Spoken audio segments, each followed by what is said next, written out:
Welcome to study material. आज है 6 सितंबर 2025 के करंट अफेयर्स के जितने भी इम्पोर्टेंट क्वेश्चन भी बन सकते हैं सारे इस वीडियो में डिस्कस करेंगे। हर क्वेश्चन से रिलेटेड इम्पोर्टेंट पैलकुलेट मैं आपको बताऊंगा। पूरा वीडियो आप सब ध्यान से देखिएगा। लास्ट में आपसे क्वेश्चन पूछा जाएगा, उसका आंसर आपको कमेंट बॉक्स में बताना है। तो चलिए शुरू करते हैं इस वीडियो को। हाल ही में जस्टिस श्री चंद्रशेखर ने बॉम्बे उच्च न्यायालय के मुख्य न्यायाधीश के रूप में शपथ ली है। जस्टिस श्री चंद्रशेखर इन्होंने किस हाईकोर्ट के रूप में शपथ ली है? तो जस्टिस श्री चंद्रशेखर ने बॉम्बे हाईकोर्ट के रूप में शपथ ली है। न्यायमूर्ति चंद्रशेखर ने बॉम्बे उच्च न्यायालय के मुख्य न्यायाधीश के रूप में शपथ ली। महाराष्ट्र के राज्यपाल सीपी राधाकृष्ण ने उन्हें शपथ दिलाई थी। तो चलिए अब आते हैं नेक्स्ट क्वेश्चन की तरफ। हाल ही में कहाँ उत्तर पूर्व क्षेत्र बैडमिंटन चैंपियनशिप का उद्घाटन हुआ? हाल ही में कहाँ उत्तर पूर्व क्षेत्र बैडमिंटन चैंपियनशिप का उद्घाटन हुआ? तो आपका सही आंसर होगा ऑप्शन सी, त्रिपुरा, क्योंकि त्रिपुरा के मुख्यमंत्री मणिकर्ण शाह ने त्रिपुरा बैडमिंटन संघ द्वारा आयोजित उत्तर पूर्व क्षेत्र बैडमिंटन चैंपियनशिप का उद्घाटन किया। 4 दिवस आयोजन के अरुणाचल प्रदेश, असम, मणिपुर, मेघालय, मिजोरम और नए शामिल सिक्किम के 2000 से अधिक खिलाड़ी भाग ले रहे हैं। तो चलिए अब आते हैं नेक्स्ट क्वेश्चन की तरफ। हाल ही में कहाँ रॉयल भूटान बौद्ध मंदिर का भव्य उद्घाटन हुआ? Option A Orissa, option C Bihar, option C Rajasthan, option D इनमें से कोई नहीं। हाल ही में कहाँ रॉयल भूटान बौद्ध मंदिर का भव्य उद्घाटन हुआ? तो आपका सही आंसर है ऑप्शन बी, बिहार, क्योंकि बिहार के नालंदा जिले के राजगीर में 4 सितंबर 2025 को पारंपरिक बौद्ध अनुष्ठानों के बीच रॉयल भूटान बौद्ध मंदिर का भव्य उद्घाटन हुआ, जिसका नेतृत्व भूटान के प्रधानमंत्री शितरिंग तोब्गेओ और भारत के केंद्रीय अल्पसंख्यक कार्य मंत्री किरण रिजिजू ने किया। अब आते हैं हम लोग, चलिए नेक्स्ट क्वेश्चन पे। आशा करता हूँ आप लोगों को वीडियो अच्छा लग रहा होगा। आप लोगों को वीडियो कैसा लग रहा है कमेंट बॉक्स में आप लोग जरूर बताइएगा। चलिए हम नेक्स्ट क्वेश्चन की तरफ चलते हैं। हाल ही में किस देश ने 26 आपसजक सोशल मीडिया प्लेटफॉर्म पर प्रतिबंध लगाया है? Option A Italy, option B Germany, option C Nepal या ऑप्शन डी इनमें से कोई नहीं। आप लोग क्वेश्चन एक बार अच्छा से देख लीजिए। हाल ही में किस देश ने 26 आपसजिक सोशल मीडिया प्लेटफॉर्म पर प्रतिबंध लगाया है? आपका सही आंसर होगा ऑप्शन सी, नेपाल, क्योंकि नेपाल सरकार ने एक ऐतिहासिक डिजिटल नीति निर्णय के तहत 26 आपराजनीतिक सोशल मीडिया प्लेटफॉर्म पर प्रतिबंध लगा दिया है, जिससे फेसबुक, व्हाट्सएप, इंस्टाग्राम, यूट्यूब और एक्स, पूर्व में ट्विटर शामिल है। यह निर्णय 4 सितंबर 2025 को नेपाल के सूचना एवं प्रौद्योगिकी मंत्री पृथ्वी सुब्बू गोड्डा ने घोषित किया। इसका उद्देश्य डिजिटल जवाबदेही लागू करना और सोशल मीडिया उपयोग विनियम निर्देश 2080 के तहत नियमित के अनुपालन सुनिश्चित करना है। चलिए अब आते हैं हम लोग नेक्स्ट क्वेश्चन की तरफ। हाल ही में जॉर्जियो अरमानी का निधन हुआ है, वह कौन थे? ऑप्शन ए पत्रकार, या फैशन डिजाइनर, ऑप्शन बी, या अभिनेता, ऑप्शन सी, या इनमें से कोई नहीं, ऑप्शन डी। हाल ही में जॉर्जियो अरमानी के निधन हुआ है, वो कौन थे? तो आपका सही आंसर होगा ऑप्शन बी, फैशन डिजाइनर, क्योंकि दुनिया के सबसे मशहूर और प्रभावशाली फैशन डिजाइनरों में से एक जियोर्जियो अरमानी का 7 सितंबर 2025 को 91 वर्ष की आयु में निधन हो गया। इटली के पियाचेंजा में जन्म अरमानी ने 1960 के दशक में विंडो ड्रेस का पोशाक केवल डिजाइनर के रूप में करियर की शुरुआत की और 1975 में अरमानी ग्रुप की स्थापना की, जो आगे चलकर 62.3 बिलियन वार्षिक कारोबार वाला वैश्विक फैशन साम्राज्य बन गया। चलिए तब आते हैं हम लोग नेक्स्ट क्वेश्चन के ऊपर। आप लोग को क्वेश्चन कैसा लग रहा है आप लोग कमेंट में बताइएगा। और थोड़ा स्पेलिंग मिस्टेक हो गया, उसके लिए सॉरी, मैं माफ़ी चाहता हूँ। हाल ही में भारत का पहला ग्रिड संचारण प्रोटोकॉल कहाँ लॉन्च किया गया? Option A Assam, option B Uttarakhand, option C Rajasthan, option D इनमें से कोई नहीं। एक बार आप लोग ध्यान से देखिए क्वेश्चन। हाल ही में भारत का पहला ग्रिड संचारण प्रोटोकॉल कहाँ लॉन्च किया गया? आपका सही आंसर होगा ऑप्शन ए असम, क्योंकि ग्रिडों की घटती आबादी को बचाने के लिए असम की एक संस्था वी फाउंडेशन इंडिया ने एक अनुष्ठा पहल की है। गुवाहाटी विश्वविद्यालय के जूलॉजी विभाग के सहयोग से 2 सितंबर 2025 को the virtual network protocol launch किया गया, जिससे भारत में ग्रिड संचारण के लिए पहला डिजिटल नेटवर्किंग मंच माना जा रहा है। चलिए अब नेक्स्ट क्वेश्चन की ओर बढ़ते हैं। हाल ही में किसने लंदन में अपनी नई cook book vegetables the India way launch किया है? हाल ही में किसने लंदन में अपनी नई book vegetables the India way launch किया है? Option A Gauri Grover, option B Sandhya Mitra, option B Chakravarti, option C Camellia Panjabi, option D इनमें से कोई नहीं। तो हाल ही में लंदन में अपनी नई book vegetables of the India launch Camellia Panjabi option C ने किया है। तो आपका ऑप्शन सी सही आंसर होगा। अब चलिए आते हैं हम लोग नेक्स्ट क्वेश्चन पे। हाल ही में किस भारतीय क्रिकेटर ने क्रिकेट के सभी प्रारूपों से संन्यास लिया है? Option A Amit Shah, option B K Rahul, option C Ajinkya Rahane, option D इनमें से कोई नहीं। शायद आप लोग को ये क्वेश्चन पता हो, अगर पता रहेगा तो आप लोग पहले कमेंट करके जरूर बता देना कि आप लोग को आंसर पता था पहले से।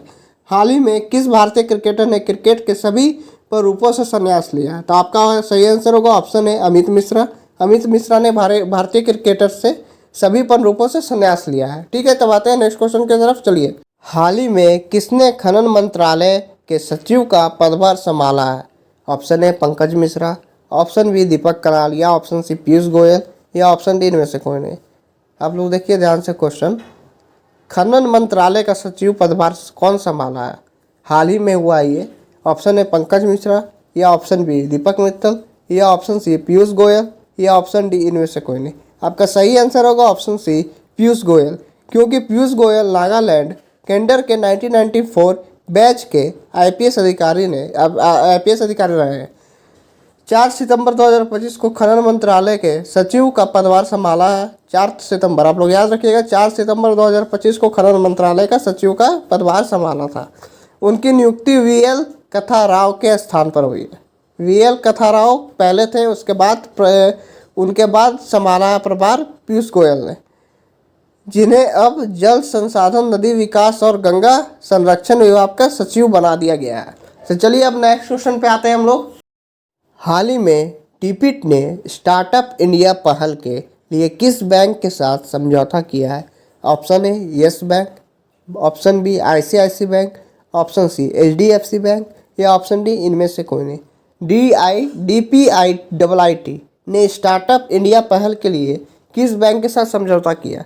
आप लोग शायद पता होगा, ऐसे मैं बता रहा हूँ ऑप्शन सी आईसीआईसी बैंक ने, क्योंकि उद्योग और आंतरिक व्यापार स्वनिधि व्यापार डीपीट ने 4 सितंबर 2025 को आईसीआईसी बैंक के साथ एक समझौता ज्ञापन एमयू के हस्ताक्षर किए, जिसका उद्देश्य स्टार्टअप इंडिया पहल के अंतर्गत देश भर के स्टार्टअप को संचालित सहयोग प्रदान करना था।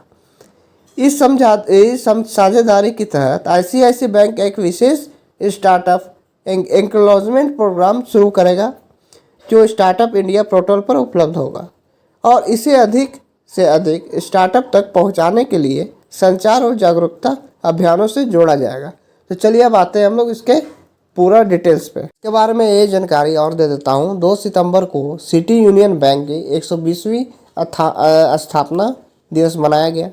उसका दूसरा हुआ है जियो प्रमोट बैंक ने सर्विंग प्रो बचत खाता शुरू किया था। ऑप्शन बी बोल रहा हूँ, नेक्स्ट ऑप्शन, पीएनबी ने नई दिल्ली में पहला स्टार्टअप केंद्रित शाखा खोली।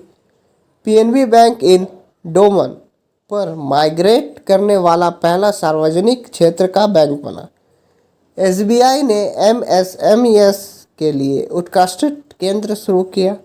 फिर एसबीआई ने अग्निवीरों के लिए बिना किसी गारंटी के 4 लाख रुपए का ऋण शुरू किया। फिर बैंक ऑफ बड़ौदा ने अपने अधिकारी ऐप माध्यम से अंतर्राष्ट्रीय यूपीआई सेवा शुरू कर दी। फिर एक्सिस बैंक ने ग्राहकों को डिजिटल बैंक की धोखाधड़ी से बचने के लिए लॉक एफडी सुविधा शुरू की। तो चलिए अब आते हैं नेक्स्ट क्वेश्चन में। आशा करता हूँ आप लोग ये क्वेश्चन बहुत अच्छे से समझे होंगे।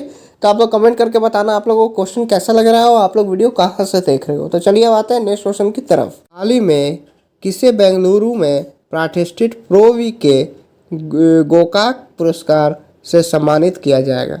Option A Gajendra Singh, option B Manika Kotawal, option C Anand V Patel, option C इनमें से कोई नहीं। एक बार आप लोग क्वेश्चन देखो, बेंगलुरु में होगा प्रतिष्ठित प्रो-वी के गोकाक पुरस्कार से सम्मानित किया जाएगा। इन चारों ऑप्शन में क्या होगा? तो आपका सही आंसर होगा option C Anand V Patil, क्योंकि बच्चों के साहित्य के महत्वपूर्ण योगदान के लिए प्रसिद्ध आनंद वी पाटिल को 7 सितंबर 2025 को बेंगलुरु में प्रतिष्ठित प्रो-वी के गोकाक पुरस्कार से सम्मानित किया जाएगा। यह पुरस्कार भारतीय साहित्य के दिग्गज और ज्ञानपीठ विजेता प्रो विनायक कृष्ण गोकाक की स्मृति में दिया जाता है, जिन्हें कन्नड़ भाषा को विद्यालयों में शिक्षक का माध्यम बनाने का अहम भूमिका निभाई जाती है और कन्नड़ के अंग्रेजी साहित्य के समृद्ध किया जाएगा। तो चलिए अब आते हैं नेक्स्ट क्वेश्चन की तरफ। हाल ही में किसने अपनी न्यूनतम कृति The Chola Tigers Avengers of Somnath का विमोचन किया? Option A Chetan Bhagat, option C Amish Tripathi, option C Salman Rashidi, option D इनमें से कोई नहीं। आपका सही आंसर होगा ऑप्शन बी अमिश त्रिपाठी, क्योंकि एक भव्य साहित्यिक उत्सव में भारत के सर्वाधिक चर्चित मिथक आधारित लेखक अमिश त्रिपाठी अपनी जीवन न्यूनतम कृत the Chola tiger Avengers of Somnath का विमोचन किया। यह आयोजन मुंबई के crossword book stores campus corner में हुआ। चलिए तो आप लोग क्वेश्चन समझ आया होगा अच्छा से। आप लोग को अगर वीडियो कैसा लग रहा है आप लोग कमेंट बॉक्स में ज़रूर बताइएगा और वीडियो को फटाफट लाइक करिएगा, ठीक है। चलिए अब आते हैं नेक्स्ट क्वेश्चन की तरफ। हाल ही में कौन क्षेत्रीय संपर्क के उत्तर पूर्व विमान शिखर सम्मेलन की मेजबानी करेगा? Option A Kohima, option B Guwahati, option C Itanagar, option D इनमें से कोई नहीं। आपका सही आंसर होगा ऑप्शन ए कोहिमा, क्योंकि केरल के कासरगोड स्थित ISR परिसर में एक रडार स्टेशन स्थापित करने के लिए इंडिया कोस्ट गार्ड और भारतीय कृष्ण अनुसंधान परिषद के बीच एक रणनीति समझौता ज्ञापन पर हस्ताक्षर किए गए। यह पहल भारत के तटीय क्षेत्र में निगरानी और सुरक्षा के महत्वपूर्ण रूप से बढ़ाएगी। चलिए अब आते हैं हम लोग नेक्स्ट क्वेश्चन की तरफ। हाल ही में किसने नई दिल्ली में SAMHITA समिट सम्मेलन का उद्घाटन किया? Option A Piyush Goyal, option B Ashwini Vaishnaw, option C doctor S Jaishankar, option D में से कोई नहीं। नई दिल्ली में समिट एक सम्मेलन का उद्घाटन किसने किया? आपका सम्मेलन का उद्घाटन किया था option C doctor S Jaishankar, क्योंकि विदेश मंत्री डॉक्टर S जयशंकर ने नई दिल्ली में दक्षिण एशिया की पांडिलिपि परंपराओं को और गणित योगदान पर समिट सम्मेलन का उद्घाटन किया। तो चलिए अब आते हैं नेक्स्ट क्वेश्चन पे। हाल ही में 27वां सरस आजीविका मेला कहाँ शुरू हुआ? Option A Goa, option B Delhi, option C Mumbai, option D इनमें से कोई नहीं। 27वां सरस आजीविका मेला कहाँ शुरू हुआ?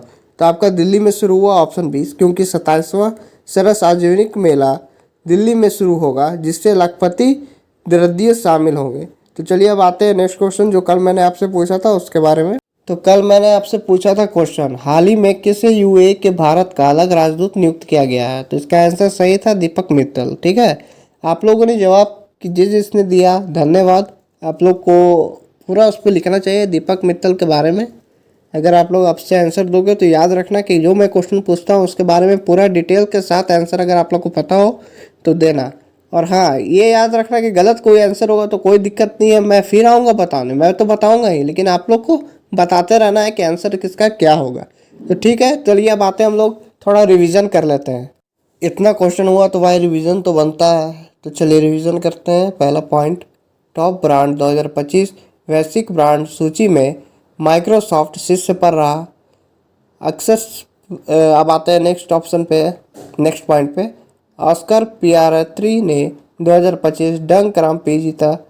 नेक्स्ट ऑप्शन, मोनिका विश्वकर्मा ने मिस यूनिवर्स इंडिया 2025 का खिताब जीता था। नेक्स्ट पॉइंट, तेलंगाना के वनों में दुर्लभ ब्लू प्लीनिंग मशरूम की खोज हुई। नेक्स्ट टॉपिक, भारत के 89वें शतरंज grand master S Rohit Krishna बन रहे हैं। अनीश दयाल सिंह को प्रधानमंत्री मोदी का उपराष्ट्रीय सुरक्षा सलाहकार नियुक्त किया गया। ओडिशा में नुकियाई उत्सव मनाया गया। पश्चिम बंगाल सरकार ने प्रवेशी समीक्षाओं को वापसी के लिए श्रीमम श्री योजना शुरू की। नेपाल आधिकारिक तौर पर अंतर्राष्ट्रीय बिग कैट एयरलाइंस में शामिल हुआ। खेलो इंडिया जल खेल महोत्सव में मध्य प्रदेश शीर्ष पर रहा। भारत का पहला पूर्ण डिजिटल संचार राज्य केरल घोषित किया गया। दक्षिण पूर्व एशिया क्षेत्र का रूबलू का मृत्यु घोषित होने वाला पहला देश नेपाल बना। और आपका आते हैं अब नेक्स्ट पॉइंट पे, मिजोरम की विधानसभा ने विश्व पर प्रतिबंध लगाने वाला विधेयक पारित किया। पाकिस्तान ने चीन की तरह रॉकेट फोर्स बनाने की घोषणा की। दुनिया का दूसरा सबसे बड़ा कोयला उपभोक्ता भारत बना है। रजित पुनियाही ने एफएसआई इंडिया के मुख्य कार्यकारी अधिकारी के रूप में कार्यभार ग्रहण किया। नारी अदालत सिक्किम में शुरू की गई, जो कि बहुत अच्छी बात है। हरियाणा सरकार ने महिलाओं के लिए लाडो लक्ष्मी योजना को मंजूरी दी। जोमैटो ने शाहरुख खान को अपना ब्रांड एम्बेसडर बनाया। ये क्वेश्चन आप सबके लिए है। हाल ही में किस राज्य सरकार ने श्रम कानून सुधारों के अंतर्गत लंबे कार्य घंटों की मंजूरी दी? Option A Maharashtra, option B Andhra Pradesh, option C Uttar Pradesh या ऑप्शन डी इनमें से कोई नहीं। हाल ही में किस राज्य सरकार ने श्रम कानून सुधारों के अंतर्गत लंबे कार्य घंटों की मंजूरी दी थी? Option A Maharashtra, option B Andhra Pradesh, option C Uttar Pradesh, option D इनमें से कोई नहीं। अगर आप लोग को कमेंट करके बताना है इसका उत्तर, और पूरा आप लोग को अगर पता हो कि कौन होगा उसके पूरा डिटेल्स में बताइएगा। अगर क्वेश्चन का आंसर आप लोग का गलत भी होता है तो मैं हूं ना बताने के लिए, मैं आप लोग को बताऊंगा। तो चलिए, अगर आपको किसी क्वेश्चन पे डाउट होता है या आपको अपना करियर से रिलेटेड कोई प्रॉब्लम है तो आप कमेंट करें, या फिर डिस्क्रिप्शन में लिंक है, ईमेल पे मैसेज कर सकते हैं, या फिर आप सब टेलीग्राम चैनल पे भी कुछ भी पूछ सकते हैं कभी भी, बिना कोई टेंशन के, बिना कोई शर्म लिहाज के। तो यह था आज का हमारा करंट अफेयर्स का वीडियो। आपको ये वीडियो कैसा लगा प्लीज़ आप लोग कमेंट में ज़रूर बताना। और अभी तक अपने चैनल को सब्सक्राइब अगर नहीं किया है तो आप इसे सब्सक्राइब कर लीजिए। आपको इस चैनल पे भरपूर मदद और हेल्प मिलेगी। तो जय श्री राम, जय हिंद। मिलते हैं फिर एक नए वीडियो पे।